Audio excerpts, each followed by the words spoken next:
Welcome to the Seeing Red podcast with Andi Turner and Garrett Fulce, checking up on Texas policies and politics with some federal issues thrown in, like the assault weapons ban, interest rate hikes, you get it, but it's mostly Texas, since we can't ignore the big stuff either.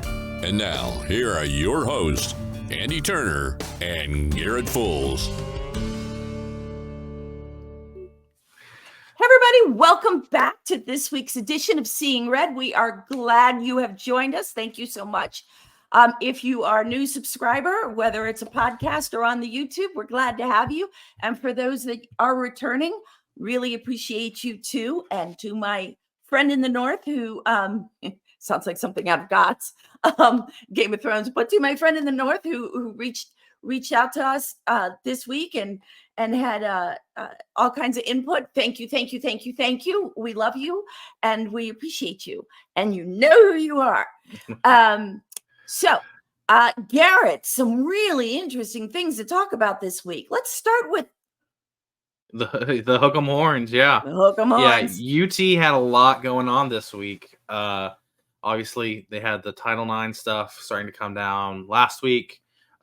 There have been a lot of Free Palestine movements, the Popular Union of Students, or whatever they call themselves, for general protesting at UT against Israel, of all things. Basically trying to get the university to divest, boycott, divest, and then ultimately sanction Israel. So the BDS movement's been around for a while. There have been protests all over the country for feel like decades at this point for that particular movement. But this past week UT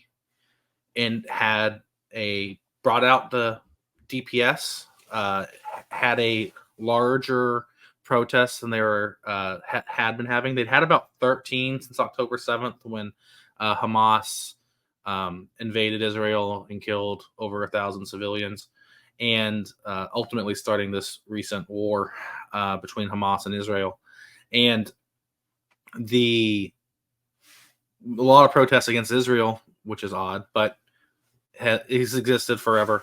And there have been these protests where all over the country. So Harvard, Columbia, Yale, NYU, UCLA. A famous one at a small state school in California, Cal Poly Humboldt. It used to be Cal State Humboldt, home of Bigfoot and all sorts of crypto creatures. Humboldt County is an interesting place. I had a roommate who lived there, so I know far more about Humboldt County than I would like to. But I remember that it was known for its high incidence of Bigfoot sightings. So there have been things happening all over the country. So at Columbia, they've taken over a certain area, and the university been trying to negotiate with these protesters. Which there's trespassing, and then there's this squatting. So these squatters, and then you have Cal State Humboldt or Cal Poly Humboldt now. They have been taking over buildings and occupying the buildings, and the footage out of those buildings is like they basically just graffitied everything to no end. And they're key buildings, so the universities had to shut down. They had to shut down the university, basically. There's no classes, no in-person classes, at least. I am all about the First Amendment, all about the right to free speech. I got no issues with college students expressing their viewpoints. But when the college says, okay, you want to organize a rally for or a protest against, here are the rules of the college. You need to follow them. And what I'm reading now, and what I've been reading, what I've been reading really recently is some of these students who were arrested or suspended from school are now crying because this is going to follow them into the real world, because there is, a record. And I'm like, how did you not consider that before you went to this thing? Or did it just seem like a good idea at the time and you showed up?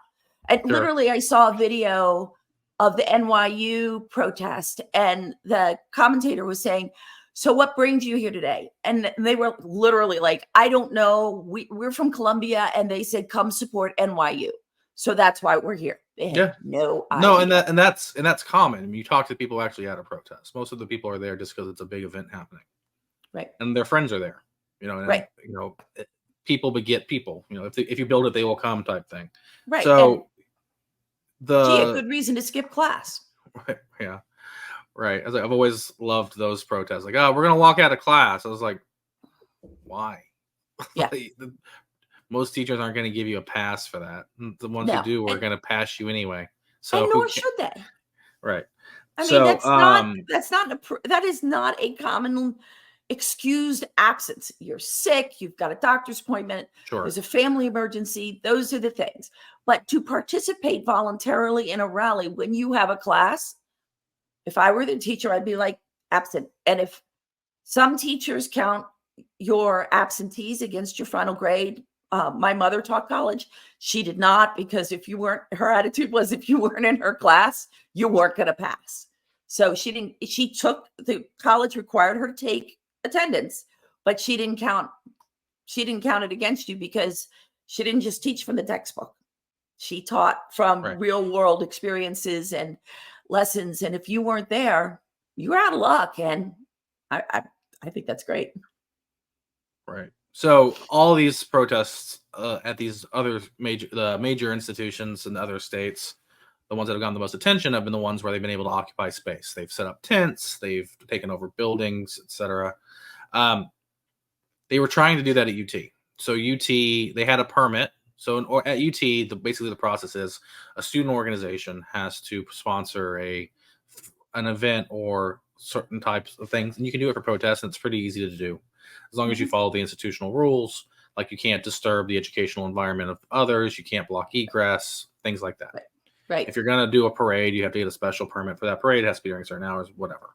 Like any other place, as in town. which is called a time, place, and manner restriction, which is to say the government can restrict speech if it's viewpoint neutral. So you're not just willy-nilly saying you can't speak or you can speak.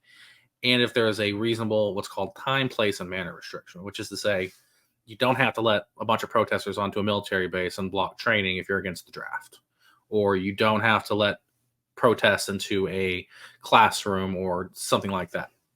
So the university has had a long history of protests and things like that. I mean, there's all sorts of designs on the campus, which were like landscaping designs, which are put there to limit certain types of protests because of what happened during Vietnam. There was tons of Vietnam protests at UT. So there's all sorts of fountains and trees and kind of like raised beds that are put in place to like mitigate how much where people can gather to do it. So now there's only a couple places where it's still feasible. And one of those places is the Six Pack or South Lawn. That's what they're calling it. They no one's really called it the South Lawn, and everyone calls it the Six Pack or the South Mall, because you have the West Mall, you have the East Mall, and you have the South Mall, which are basically these green areas that go off from the main tower at UT. And they had brought tents and were planning to occupy, and they were stating it. So UT said, based off of your public statements that you plan to violate rules, we are removing your right to permit, removing your permit. And they brought in additional law enforcement help, because PD has its own police force. Right. It's relatively small. Many colleges do now. Yeah, and many private universities do, but UT's had one forever. And it's relatively small. I mean, UT has a student population of like 50 or 60,000, which is a large school.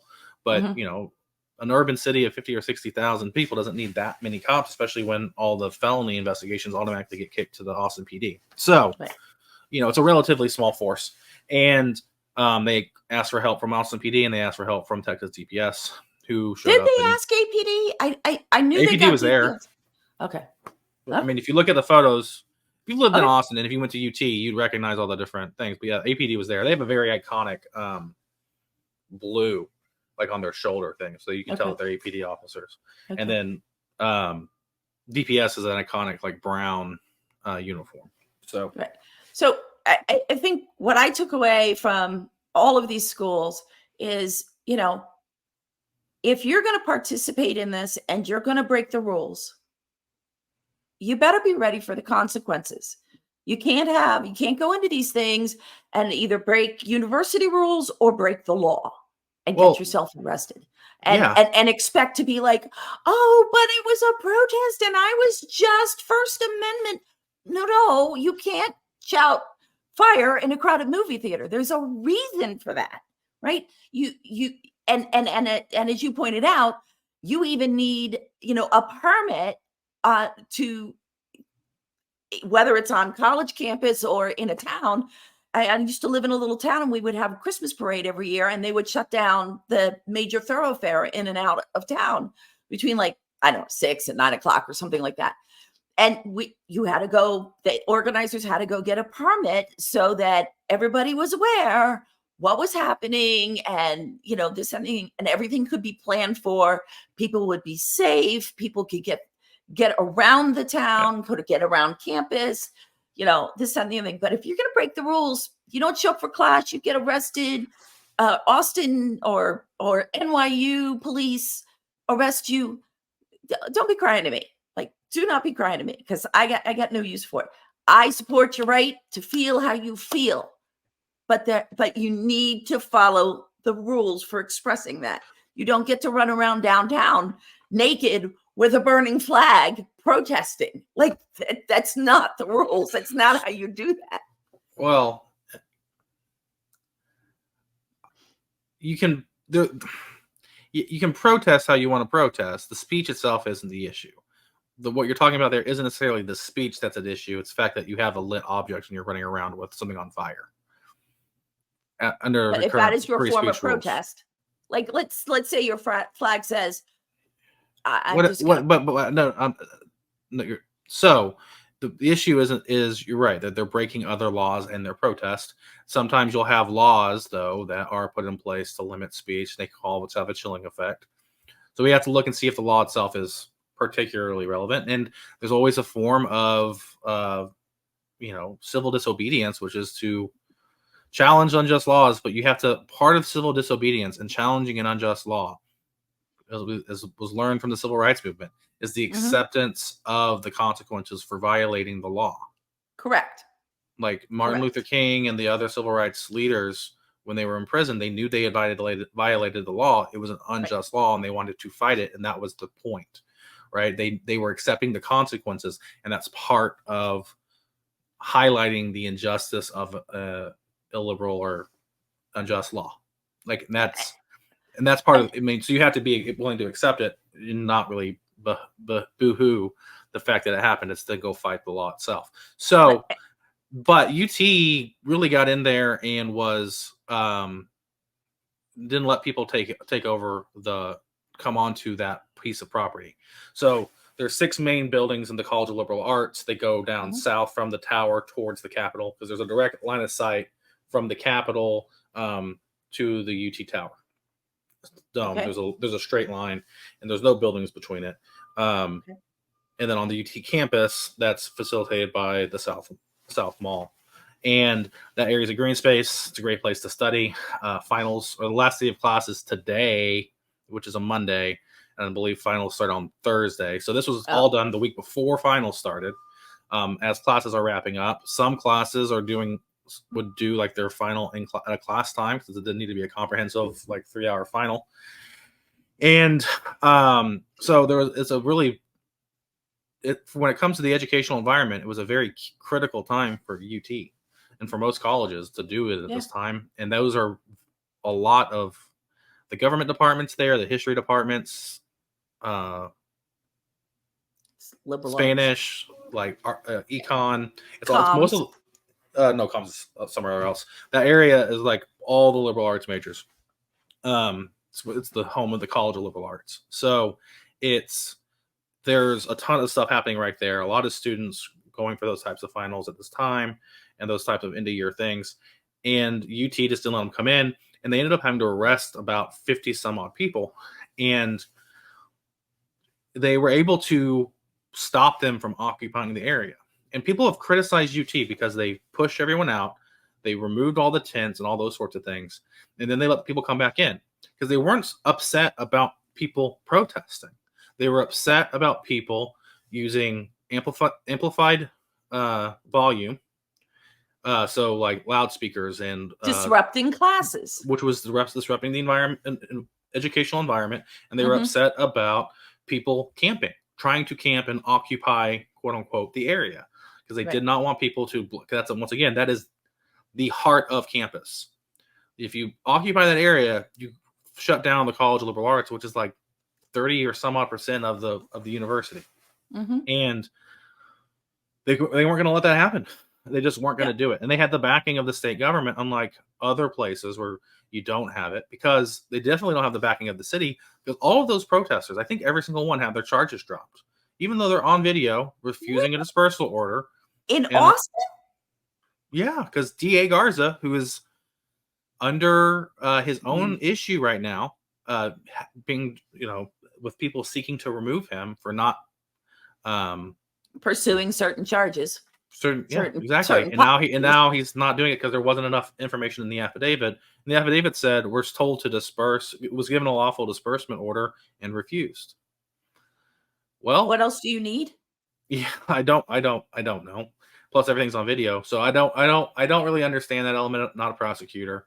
Maybe someone can say, "Oh, those affidavits weren't good enough," but they're not even pursuing the criminal trespass issues, which were present. So, UT Austin still has yet to have issues, and a lot of people are not at campus regularly starting today. This is the last day of class, which is why they did this week. Yeah. So UT, they can start occupying stuff. There just won't be nearly as many people who are based in Austin because people will be going home for the summer. People are graduating. New students aren't coming in yet. All sorts of stuff. And I think UT handled it well. There's been a lot of people talking about, oh, we shouldn't have brought it in. It was peaceful, whatever. They did what in? They shouldn't have brought the state troopers in. They're upset that they didn't let the students rage, and I gotta tell you, they're playing with fire. I've been to I've been to a ton of protests, covering them. Like, I'm not a journalist. I was a political operative.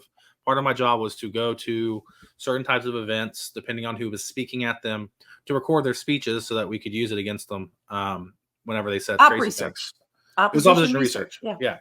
So I was at the DNC in 2016, and what people don't realize is Democrats will often go to the Republican National Convention and do what are called bracketing events, which is basically they're trying to get into the news stories that are going to be covered to give their spin on whatever's happening. Right. So I was at the RNC in 2016 covering Democrats who were speaking. I did the stuff at DNC in 2016. RNC was relatively calm. There was some stuff. There was some Code Pink did some things. PETA did some things, but it was more normal, just getting into news stuff. They weren't particularly interesting. The DNC was nuts. And what happens at the DNC historically is you have the far left come out to try and protest for whatever their cause is to Democrats. And they all end up, what happens is you have a secure area. You have the convention hall or stadium or wherever this is happening. And then around that, a certain perimeter is walled. There is a large security fence that the Secret Service puts up because it's a massive target. Right. And outside of that, there are areas that are called the free speech zone. Now, there's free speech everywhere, but this is the zone where it's closest to it, where they explicitly say this is going to be the closest to it. You'll be able to yell at some people, but you really can't throw things at them, and it's relatively safe. That's called assault, but okay. Right. But like they're trying to both allow people to have the speech without allowing them the opportunity to commit an assault. They're trying to prevent it. Yeah. You can get into you can get into the pros and cons of a free speech zone all it's one. All zones are free speech, whatever. But so they have the free speech zone. That place got nutty. First off, it smelled terrible. But you had people burning American flags. You had people, you had proto-Antifa. So before Antifa, it was just the anarchists. They would go around in their masks and they're black. And they would a few times they would just get into a room of people, or not room of people. Like there'd be a mass of people chanting or whatever. And they would run to the middle and they would just start yelling bomb. And then they would start dispersing to try and get a panic to start and try to get things to happen. God. Yeah. No, it's nuts. That's crazy. Ended up how right. can you yell bomb and like not go to jail? Well, Like- they ran away really fast. That was the part of the whole thing. So take off but your there was mask no at a certain video, point. so you Oh, can't there was figure out who it video, was. but it was dark and they were wearing all black and had a black mask on. But also, fun fact about that, Cowards. you can't yell I'm gonna do on a tangent here. The line from that Supreme Court case where you can't yell fire in a theater was about handing out literature by socialists that was anti-draft, and it was used to justify limiting it, and it was ultimately overturned. So it's not case law anymore. And the fire that they were talking about was telling people that they shouldn't. Socialists, they can't tell people not to burn their draft cards. So I hesitate to use that example going forward if I were you. But it's just sort of a metaphor that's commonly known, so I use it because I gotcha. Really, if it really shouting fire in a crowded movie theater isn't so much a First Amendment issue as it is inciting a riot because people are going to it's imminent. bail It's quickly. imminent lawful action. You have to for a speech to be considered not protected. So covered all that stuff. I expect. Listen, there's some stuff on the right now. We obviously seen some right wing protests get out of hand. On the far right over the past few years. But there's a lot happening in these pro-Palestine protests. Like the call to action for the UT one, use all sorts of wrong nomenclature for different areas of the campus. They called everyone comrades. I mean, it was written by somebody that had very loose affiliations with the university at best. Yeah. And was coded and dog whistled towards communists. Hence the use of the term communists. Hence the use of the term comrades. Like, this is a Marxist movement. It is a facade because you end up seeing all these things like Queers for Palestine, where if there were queers in Palestine that were open, they'd be killed. I think the only people that Palestinians hate more than Israelis are probably queer folk. It's just alternative lifestyle people. Alternative lifestyle. And not necessarily in Austin. I don't remember what video I saw, but there were folks who have alternative lifestyles, and they were protesting, Israel and being pro-Palestine. And it's like, I don't understand. This group hates you and would like to see you dead. If you went to Palestine, they would kill you. So why on earth would you go to a protest to support them? I'm having trouble wrapping my head around that. And by the way, guys, if anybody's got the answer to that one, please leave it in the comments because I really would like to know the other side. Even if I don't agree with it, I'd like to know the other side of it. Well, I the always real like thing to is hear both sides. that's the point I'm getting to, is that they are using the pro-Palestine argument or argumentation to glom on to just a general general leftist just protesting. Because when I was covering stuff 8 years ago now, like the big issues were basically environmental, like don't build pipelines, some union stuff, some $15 minimum wage stuff. That was really what like animated the left for the most part. Those were the issues that were pushing things forward. Plus your typical gender pay, things like that. Gender equity, yeah. Yeah. That was what those protests were about. There wasn't a lot behind them because most things were, it was what it was. Right now, the left is very, very, very angry generally at Joe Biden, and they're doing what they're going to act out. I think we're going to see, 1968, famous DNC riot, probably the last major riot at a pub convention, happened in Chicago. This year's DNC is in Chicago. We're going to see violence at the DNC this year. I would bet money on it. If if there was a betting market that said, will we see a riot at the DNC in 2024, I would put money on it, because they're agitating, and it's like you said, it's nonsensical, the coalition they formed, unless you look at it as this is a leftist movement of communist and diehard socialists, which are just communists in waiting, and they are moving towards that type of protest. So I think they're all going to get together. The RNC won't be as bad, and theirs will be first. I think theirs is first this year, and it'll be fine because it's Trump. People will be pissed, whatever. But they're going to get geared up, and they're going to be hot. They're going to be in Chicago in the summertime, and we're going to see. I think we're going to see what we saw in 1968 again. Now, they don't have a Democrat governor.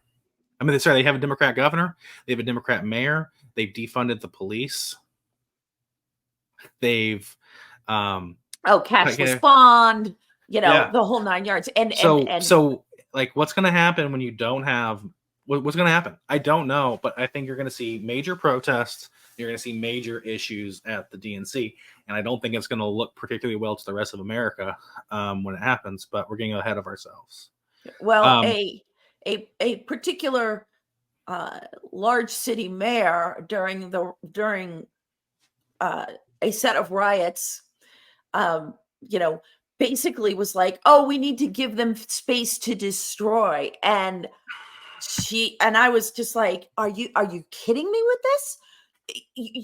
Like, they are destroying other people's property and city property, which has been paid for by taxpayer dollars, and you want to give them room to destroy more." And I believe that made national news, though I was local at the time. But I was completely and utterly shocked by such a statement. So I wonder if we're going to see the same sort of thing in Chicago. I don't know, but I think we're gonna see something. Just based off how this stuff is starting to happen, we're a few months out. Things are going to get hot. It really depends on if anything else keeps the momentum going. But it's a presidential election year, and something usually does. Like Ferguson was happening in 2012 or 2014. I'm trying to 2012, I was in Tampa. No, it's 2014. But you had all the BLM riots in 2020 during that kind of time frame. Things are going to start getting hot, and things are going to start going a little kooky. And I think right now, if the way it goes, it's going to go that way. But we're seeing violence. We're seeing that sort of vandalism in Texas too, just a little bit more limited. I mean, Congressman John Carter had one of his offices vandalized in Georgetown. I saw that. Georgetown is fairly conservative because it has Sun City in it. Okay, so Georgetown is in DC, and it is no. Georgetown, Texas. This is Georgetown. So north of Austin. Okay. Yeah, none of the Congress people have their offices in Georgetown. I thought that was Georgetown in DC when I saw the picture. No, he's going to have a building in Canton or whatever. He's not going to have another office in DC. No, it's Georgetown, Texas. He represents Williamson County. So John Carter represents Williamson County, and he had his things he voted for funding for Israel, and he had red paint, looking at blood, painted "Free Gaza" all over his office. That sort of things are happening. And Garza is, this is a different county, but Garza is refusing to prosecute. These liberal prosecutors are failing to prosecute these people, lock them up or whatever. Here's the thing: if you're in your 20s, which is most likely when you're going to be protesting, the overwhelming majority of people who are going to be committing the crimes it's going to be a relatively small number of people. It's just the general criminal theory behind it is most crimes are committed by a very small amount of people. Right. And they typically are men between the ages of 15 and 30. So there's a lot of wisdom about locking those folks up if they're going to be those high capacity criminals. And Garza's doing nothing to limit them, and that's why we've seen such large spikes of criminal activity in major metros, as policies before were capturing those individuals and removing them from society for a limited time. and you and I talk offline all the time, and I always, the reference that I use is somewhere between 5 and 10% of any group of people are just delulu. They're crazy. Yeah. And so I call it the 7% rule. And so 7% of any community are, way, on one side, and you can't tell them anything. And I don't care if it's a college campus. I don't care. I guarantee everybody watching this has at least one family member. Maybe it's a cousin or a second cousin, and it's just a little odd. So, and it doesn't matter. It's like teachers. There are teachers who are, a little, I don't know, ridiculous for my taste, but they make the rest of them look bad, and so, you could have I was involved with setting up Tea Party rallies a few years ago. And, Taxed enough already. Yeah. And so we were very clear with everybody, and everybody got a handout, of, don't do this, don't do this. And by the way, here are the speakers. And, there was always somebody that, and I, if I was in charge, the police would come to me and say, because I was working out of the Capitol, but if any rally I've ever organized, the police would come to me and say, is this person with you? And generally speaking, no, it's some guy that just showed up, or I think once it was a woman, but so I don't want to say always a guy, but generally speaking, it is a guy, it is a male, and they're round the bend. Yeah. I'll still put that. Well, what I think is interesting is we've seen some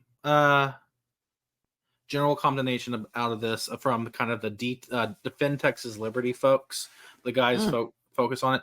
Most of the Republican hits on the Democrats are coming from, the normies. But like the DTL folks are having a hard time, I think, justifying it, or they know they're just going to get whacked again with the fact that they had that meeting with Fuentes, because you can't really go after the pro-Palestine, anti-Israel people when you have that on your record. So we're not really seeing as much out of it as you'd like to, which is crazy, because this is going to be a big issue that Republicans can hit Democrats on for being Looney Tunes. And we're just not using it. I will give credit where credit's due. Mitch Little, who's the GOP nominee now, he won his primary. He's been great on this issue so far on X or whatever. Just talking about like these folks should be punished, and the speech, it's not the speech itself necessarily that's the issue, it's that their actions are problematic. He's like saying, like, we should be pro-Israel, all this other stuff, which is, I believe we should as well. So kudos to him on this issue in particular. I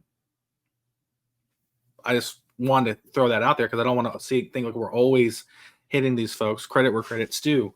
Right. But if we don't, this is something where I don't think most of the DTL candidates are really gearing up for this, because they don't really care about going after Democrats as much. But this is a unifying issue for Republicans. If they can at least help unify the party and say, hey, we don't like these Democrats either, let's do that, especially once the runoffs are over, so that we can go through and win in November, because there's a lot of folks, both normie and DTL backed, that are in marginal districts, and we're going to need all Republicans to turn out for them, whether it's Angie Chin Button or Morgan Meyer up in the Dallas area, or Mark LaHood down in San Antonio.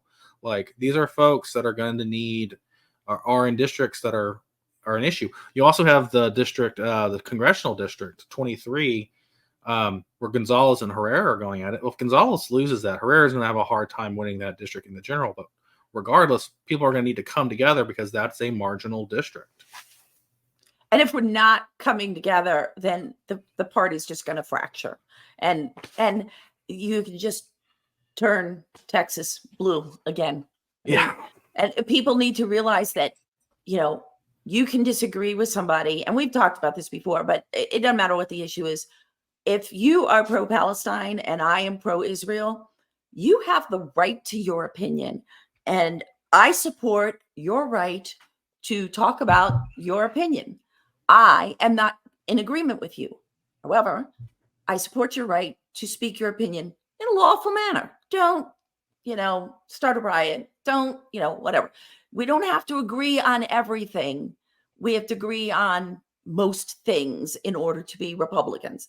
So I'm not going to sit here and throw pro-Palestine people and, they're, you hear it all over Twitter and Facebook, and, they're calling them names. And it's like, look, I don't agree with you, but you do you.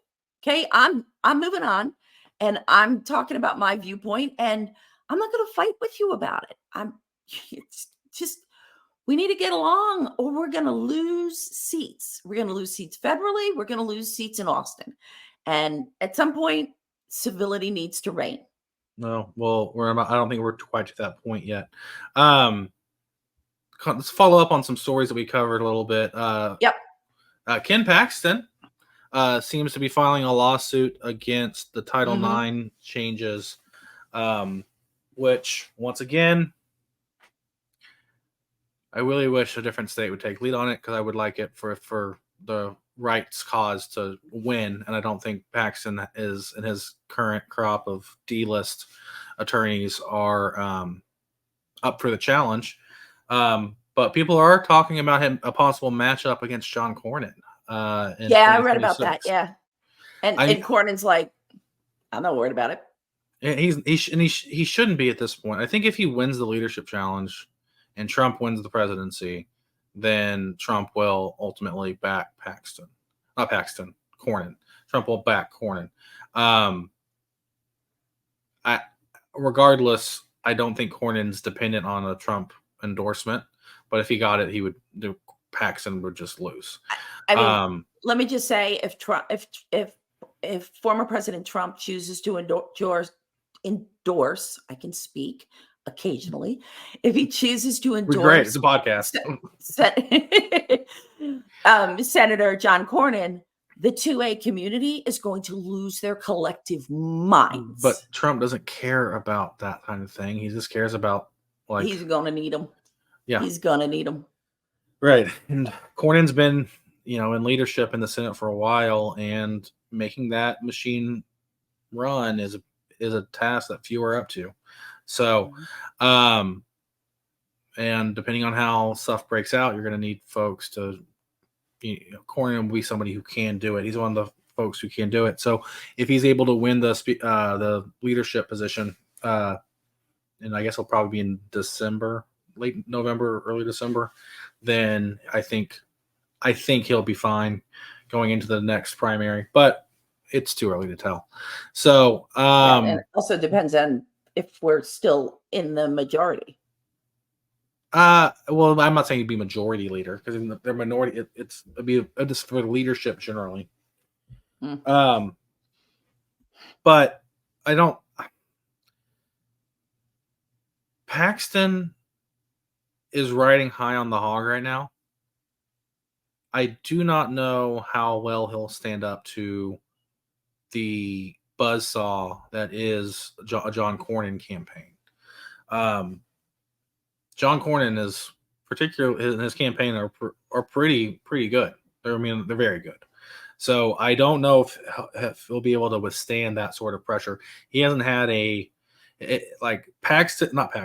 George P. Bush's campaign was run fairly well, but it wasn't like out of this world done well.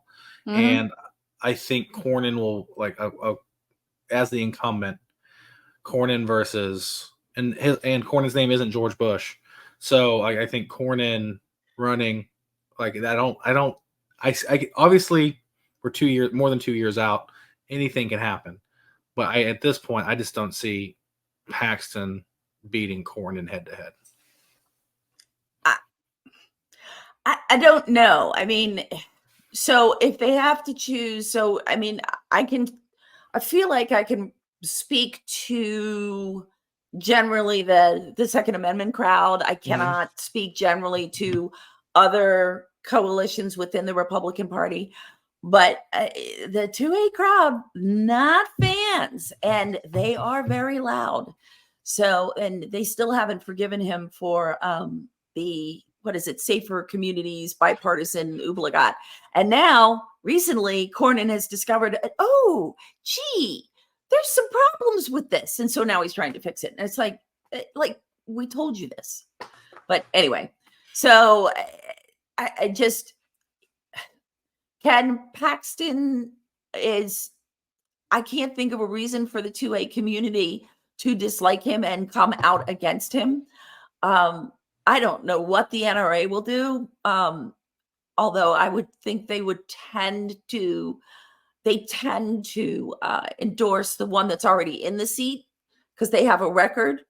But with Ken Paxton being AG, that may be a bit of a tricky wicket for them. So I don't know. We'll see. Yeah. We'll see.